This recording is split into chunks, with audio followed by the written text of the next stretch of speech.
menjalar. Ini ada beberapa jenis yang diambil dari bunga-bunga, bunga batiknya diambil dari berbagai jenis bunga ini. Nah, ini seperti bunga kapas, ada bunga kuncur mekar, tanaman sulur, ada juga korda onyok. Apa ini saya kurang ngerti, tapi ini ada juga bunga putih ya.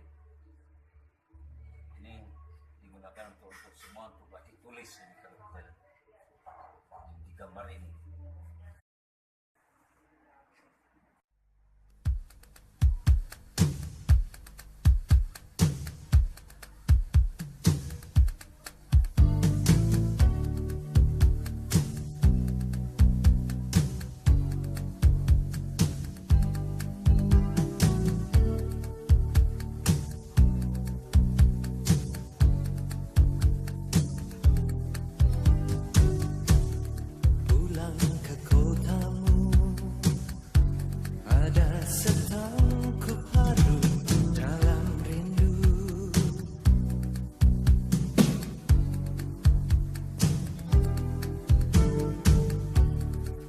Seperti dulu, tiap sudut menyapa bersahabat, penuh selaksa makna.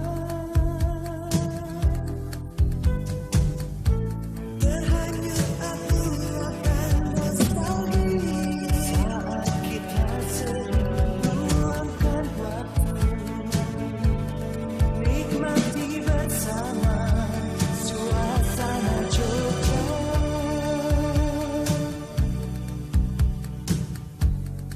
Di persimpangan langkahku terhenti.